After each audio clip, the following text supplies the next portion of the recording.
आपने मेरे कार्यक्रम के अंदर बोला कौन होता है कोर्ट। 5 लाख लोगों को घर से बेघर कर दिया गया, मगर एक उस वर्ग में व्यक्ति नहीं मिलेगा जिसने बंदूक उठाया। फिल्म के नाम पर बेच रहे हैं कश्मीरियों को, फिल्म के नाम पर दर्द को बेच रहे हैं। आप बताइए मोदी जी, अरे करो करो करो, फोड़ो फोड़ो बम, ये मोदी जी कर रहे थे सीरिया में जाके। ये सब तालिबान में जो हो रहा था, ये अमित शाह जी जाके संरक्षण दे रहे थे। सेंटर में बीजेपी के समर्थन से वीपी सिंह की सरकार थी, अडवाणी जी और वाजपेयी जी थे, और गवर्नर सेंटर की तरफ से भेजे जाते थे। अरे धर्म संसद की जरूरत ही नहीं है। अगर कोई हिंदू हो या फिर आपके बारे में जरा सा बोल दे, आप उसका गला काट देते हो सीधा जाकर। राजीव गांधी ने संसद का घेराव किया था। सत्ता अगर मोह थी, कश्मीरियों का दर्द नहीं था।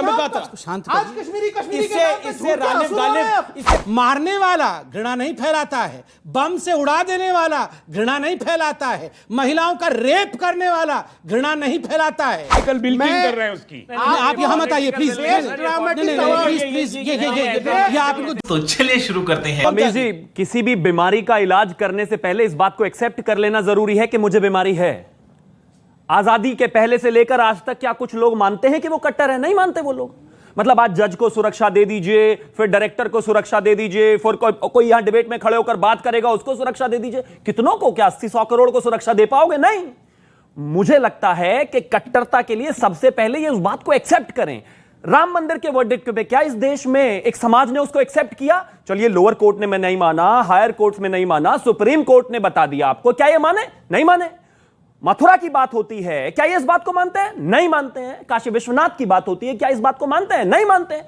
कश्मीर में 5 लाख कश्मीरियों को जो घर से बेघर कर दिया, और आज तो फिल्म भी है। चलिए फिल्म की जरूरत नहीं है समाज को, लेकिन क्या किसी ने आज तक अभी तक कोई ये कह रहा है कि गलत हुआ, नहीं होना चाहिए था, उनको वापस लाना चाहिए, हम भी साथ देंगे? नहीं। मुझे लगता है कट्टरता को खत्म अगर करना है तो सबसे पहले इस बात को एक्सेप्ट करना पड़ेगा कि एक पर्टिकुलर तबका, खास तौर पर, मैं सबका नाम नहीं ले रहा हूं, लेकिन एक्सट्रीम लेवल पर वो कहीं ना कहीं कट्टर हैं। और उसके लिए जरूरी है कि नाम नहीं, मैं तो कहता हूं नेम एंड शेम किया जाए। कब तक नामों से बसते रहेंगे कि नहीं नाम मत लीजिए, इसका मत लीजिए, उसका मत लीजिए, सबका लीजिए और नेम एंड शेम की। एक एग्जांपल आप दे दीजिए, मैं आपका जवाब दे रहा हूं। एक एग्जांपल दे दीजिए कि इस देश के मुसलमानों ने पिछले 70 सालों में कोई धर्म संसद करके कभी कहा हो कि फला यहां से लोगों को यहां से मार दो और हथियार उठा लो? कभी इस देश के मुसलमानों ने कहा कि मेजॉरिटी कम्युनिटी के खिलाफ हथियार उठा लो? नहीं। किसी देश के बड़े यहां से ऐसे संगठन नहीं है जिसने ये कहा। लेकिन हाँ हुआ, इस देश कार्रवाई हुई है और किसी ने उनका संरक्षण नहीं किया। ये लेकिन लगातार हो रहा है कश्मीर के अंदर, इस देश में लगातार हो रहा है। वहाबी सोच के कारण कश्मीरी हिंदुओं को विस्थापित करना पड़ा है। तस्लीम रहमानी जी ने एक शेर कहा कि हम आह भी करते हैं तो हो जाते हैं बदनाम। ये आह नहीं करते हैं, ये धड़ाम करते हैं, और जब धड़ाम करेंगे तो बदनाम होंगे। नहीं नहीं, ये सुनने में तो बात ही आपको अंदाज अलग लग रहा होगा, मगर सोच के देखिए। मगर विक्टिम हो, धड़ाम करने के बाद भी बोलते हैं हमने तो केवल आह किया है। मतलब आप सोचिए, यहां पर डिबेट करने की आवश्यकता नहीं है। आप जनता जनार्दन से पूछिए जाके कौन क्या कर रहा है, सबको सब पता है। मैं किसी धर्म के लिए नहीं कह रहा हूं। इस्लाम और इस्लामिस्ट फंडामेंटलिज्म में पार्थक्यता है, भिन्नता है। इस्लाम एक धर्म है, सभी धर्म का सम्मान होना चाहिए। जी। हमारे पार्टी का बिल्कुल स्पष्ट मत है, सबका साथ, सबका विश्वास, सबका विकास। मगर फंडामेंटलिज्म, इस्लामिक फंडामेंटल, ये संग करते हैं। बीजेपी सत्ता जिसका संरक्षण है, सीरिया में बीजेपी, मोदी जी ने संरक्षण दिया था। आप बताइए मोदी जी, अरे करो करो करो, फोड़ो फोड़ो बम, ये मोदी जी कर रहे थे सीरिया में जाके। ये सब तालिबान में जो हो रहा था, ये अमित शाह जी जाके संरक्षण दे रहे थे। आप देख रहे थे तालिबान में क्या। और मुझे तकलीफ इस बात की है अमित जी कि आपके शो में बैठकर यहां मौजूद लोगों ने कहा था इस जो हमारे सरकार है इससे अच्छे तो तालिबानी हैं, हम तालिबानों का समर्थन भी करते हैं, लोगों ने कहा था, आपके शो में कहा था। आप याद करिए, जजों को मारने की बात सिर्फ इन लोगों ने नहीं कहा था, मेंबर ऑफ पार्लियामेंट ने बोला था, समाजवादी पार्टी के मेंबर ऑफ पार्लियामेंट ने भी कहा, इन्होंने भी कहा, तथाकथित बुद्धिजीवियों ने भी कहा, और तो और आप यहां जजों को वाई कैटेगरी, Z+ कैटेगरी सुरक्षा देने की बात कर रहे हैं। आपने यहां पर अभी साउथ के मंदिरों के बारे में भी बात की। आप बता दीजिए कौन से हिंदू विषय में कोई जजमेंट दिया गया हो और किसी जज को प्रोटेक्शन देने की आवश्यकता पड़ी हो? नहीं पड़ी है। मगर JNU के अंदर सारे ऑपोजिशन मौजूद थे। नारा क्या था? अफजल हम शर्मिंदा हैं, तेरे कातिल जिंदा हैं। और कौन है अफजल के कातिल? जज। सुप्रीम कोर्ट के जज को कातिल बना करके अफजल हम शर्मिंदा है, तेरे कातिल जिंदा है नीलकांत टप्पू। नीलकांत जी सर, मैं बीच में कट्टरपंथी, सर कट्टरपंथी यही होती है बीच में बोलना। देखिए शांति हमसे ही सीखिए। नहीं आप देखिए हमसे शांति सीखिए। थक गए हैं। नहीं थका। कितना पोस्टर लगा के आए हैं? सर देखिए मैं शांति से पिक्चरों के पोस्टर लगा, मैं शांति से कितना पोस्टर लगाया? किसी की त्रासदी का मजाक नहीं उड़ाना चाहिए। मैं जवाब दूंगा, लगा रहे हैं, मैं जवाब दूंगा, मगर प्लीज चिल्लाइए मत, आराम से बात करें। ये जो आतंक होता है ना, शाब्दिक आतंक, ये भी अच्छा नहीं है। नहीं क्योंकि पोस्टर की बात करी, मैं एक बाइट एक सेकंड जी जी मैं पोस्टर पे पहला मैं पोस्टर पे बोल दूं। जमाई साहब आपने सवाल पूछा, मैं अपनी बात को काट के पहले आपके प्रश्न का जवाब। मुझे दुख होता है, मुझे कष्ट हुआ अरविंद केजरीवाल जी और उनके कुछ चाटुकार जो हंस रहे थे ठहाके मार के, और जो उन्होंने कहा ये जो नकली पिक्चर है, झूठी पिक्चर है, उसके पोस्टर लगाने आप लोग व्यस्त हैं बीजेपी वाले। पहले तो अरविंद केजरीवाल और उनके गुर्गे जो हैं ये माफी मांगे। ये कश्मीरी पंडितों के ऊपर ठहाके मार के हंसने से मसले हल नहीं हो गए। सर मैं आपके बीच में नहीं बोल, आपने अमीश भाई मैं आपसे रिक्वेस्ट करूंगा, बात को रखिए, अपनी बात को रखिए। 30 आप सब 30 सेकंड में समाप्त कर, फिर आप एक मिनट बोलिए। प्लीज, आप बोल रहे हैं आप प्रोफेसर हैं, इस प्रकार बीच में चिल्लाते नहीं है सर। एक सेकंड सर, मैं लड़ नहीं रहा हूं। नहीं, आप मेरे बोल हंसी उड़ाई, आपने हंसी उड़ाई। आपने बोला कितने पोस्टर लगा के आ रहे हैं? एक सेकंड मैं बोल लूं फिर बोलेंगे। मैं बोलूं अमीश भाई, मैं आराम से। नहीं, ये आतंकवादी यहाँ अलाउड नहीं होंगे, इस पर चिल्लाना। ये आतंकवादी सोच की किसी को बोलने नहीं देना है, ये उचित नहीं। मैं बोल लूं फिर आप बोलिएगा, मैं कहां आपको रोक रहा हूं। देखिए अमीश भाई, सिर्फ इतना कह रहा हूं, चलिए हमने कश्मीर फाइल्स के पोस्टर लगा लिए, कम से कम अरविंद केजरीवाल जी, आपने अपने काउंसलर को कहा था हिंदुओं को मारने के लिए छतों के ऊपर पेट्रोल बम रखो। इमरान हुसैन, क्या कौन सा हुसैन है वो जो जेल के अंदर, ताहिर हुसैन, वो ताहिर हुसैन के छत के ऊपर हिंदुओं को मारने के लिए अरविंद केजरीवाल जी, आप और आपके गुर्गों ने बम रखवाए थे, हिंदुओं का कत्लेआम करवाया। कम से कम हमने पोस्टर लगाए हैं सच्चे विषयों में। मारने के लिए बम नहीं फेंका है इनके तरह छतों के ऊपर, पोस्टर लगाए, मैं बता, छतों के ऊपर से बम नहीं फेंके। और इनकी हिम्मत, ये कश्मीरी पंडितों के ऊपर हंसी मजाक करें, इनकी हिम्मत लगाए, ये इस देश में रह करके यहाँ पर हिंदुओं के खिलाफ मजाक बसाया।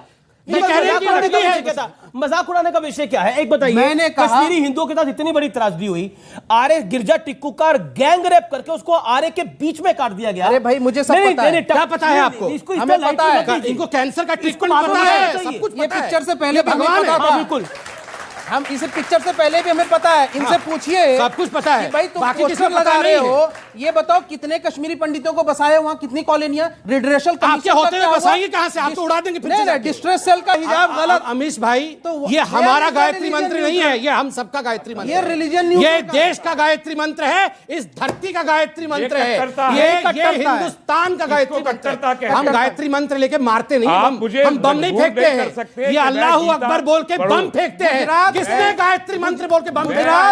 एक उदाहरण दिखाइए। मैं क्या करूं, ये तय नहीं करेंगे। ठीक है, मैं सभी धर्मों का एहतराम करता हूं, मगर इन्होंने कहा कि गायत्री मंत्र कट्टरता है।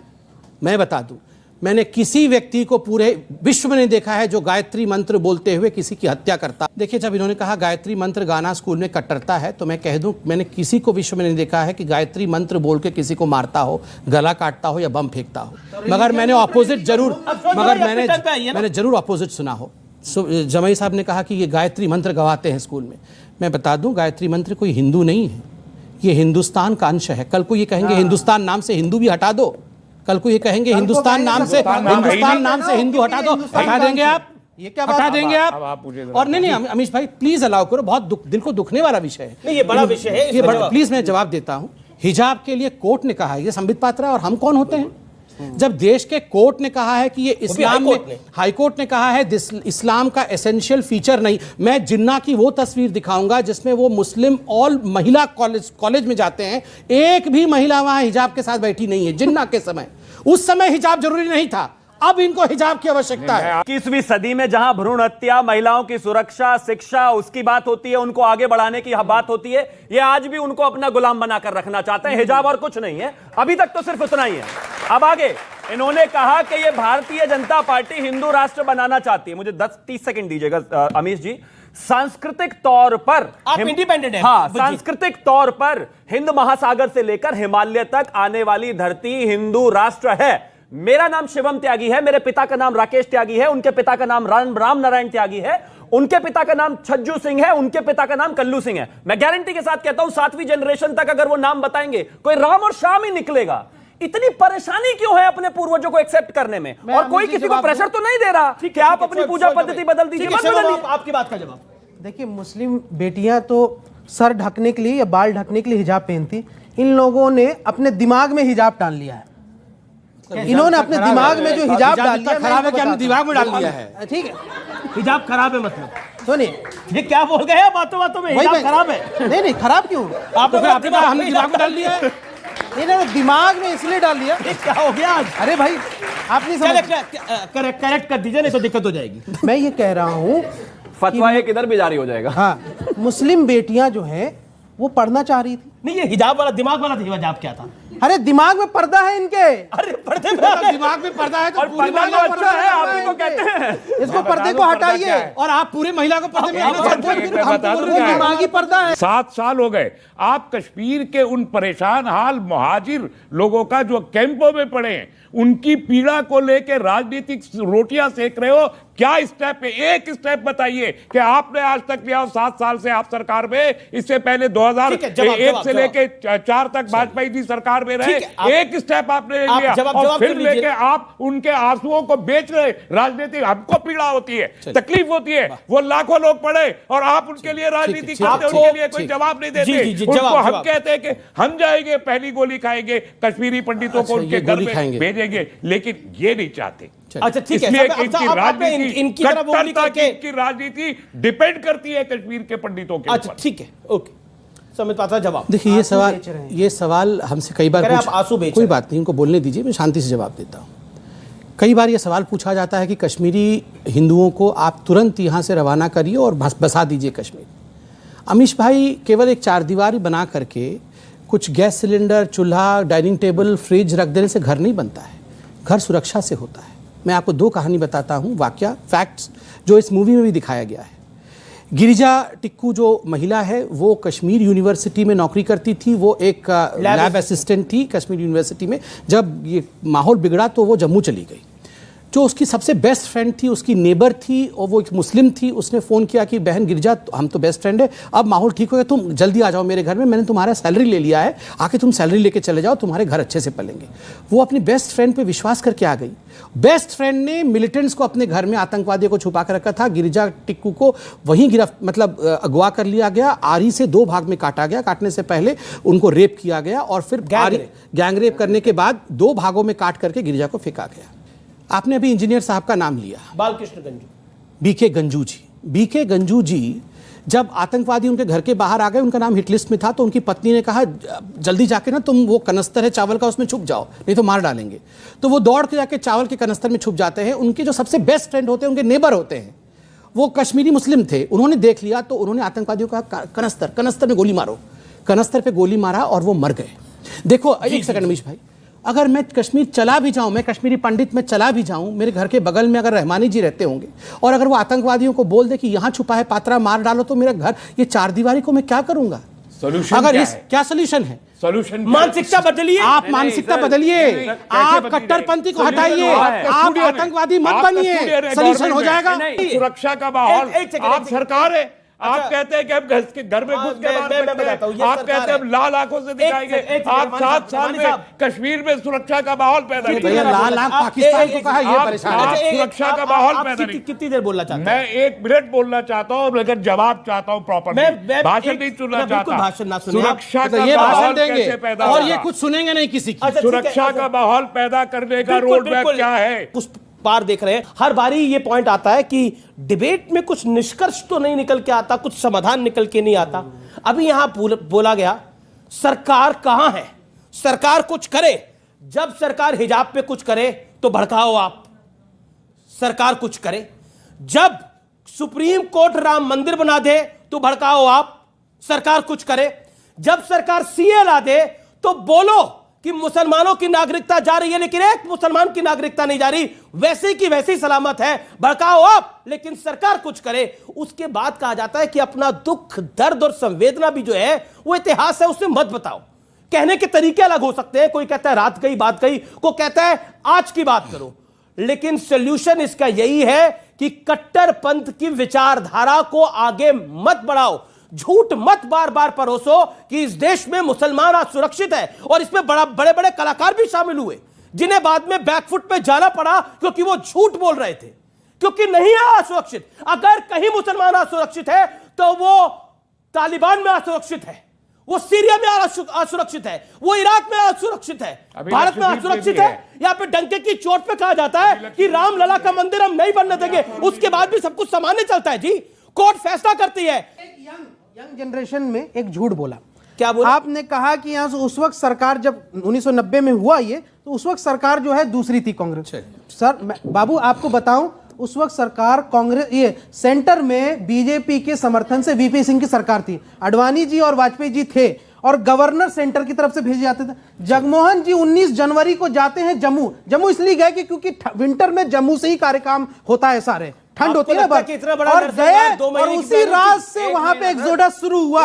ये साजिश थी। मैं बताता उनके जाने से पहले 70 कश्मीरी आतंकियों को, जो वहां पे टेररिस्ट थे, उनको छोड़ दिया गया, जिन्होंने कत्लेआम।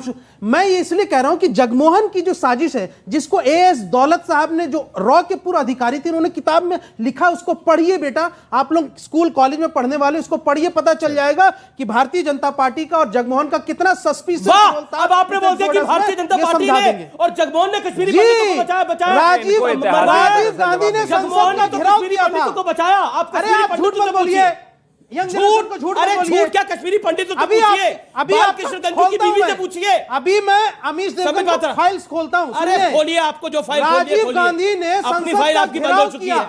वो विपक्ष में कहा कि बीजेपी सत्ता में है, क्यों नहीं यहाँ से सरकार गिरा। राजीव गांधी को तो चिट्ठियां लिखते रहे। अरे आप जगमोहन, राजीव गांधी ने बोला फारूक अब्दुल्ला मेरा दोस्त है। अगर मोह थी, कश्मीरियों का दर्द नहीं था, आज कश्मीरी इससे रालिब गायब नहीं हो जाता। नहीं दिया। ओके, वीपी सिंह की सरकार क्यों नहीं आराम से बोल सकता हूं। ये क्या है? अच्छा ठीक है, आपने अपने वक्तव्य को रखा ना। झूठा फिल्म के नाम पर बेच रहे हैं कश्मीरियों को, फिल्म के नाम पर दर्द को बेच रहे हैं। क्या भाषा बोल रहे हैं? क्या भाषा है? अभी आप अलाउ कर रहे हो? क्या बोल रहे हैं? दर्द देख रहे हैं, निकल बाहर आ रहे हैं।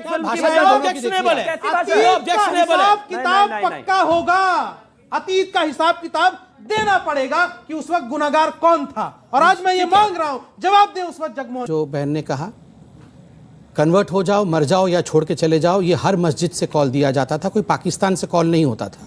पाकिस्तान ने बंदूक दिए थे, AK-47 दिए थे, चलाने वाले हाथ गद्दारों के ही थे।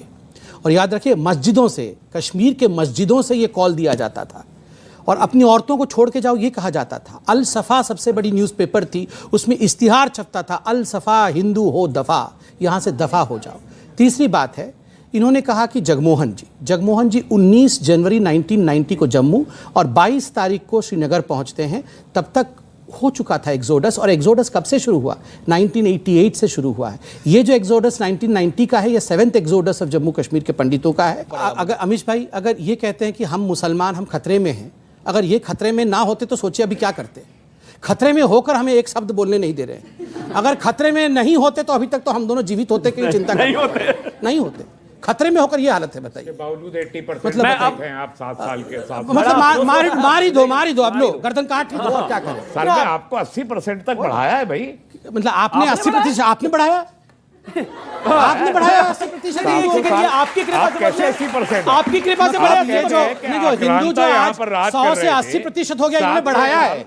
अमीश भाई, ये जो कश्मीर में लोग मारे गए, उस पर इस प्रकार के बेशर्मी करना, आपको लगता है ये अभद्रता आपको मेरे को और इस शो को झेलना चाहिए? ये कश्मीरियों को, पंडितों का मारा जाना, ये नौटंकी है? ये सब नौटंकी है? बिल्कुल नहीं। किसी महिला के साथ रेप होना नौटंकी है? मस्जिद क्या look at his facial expression.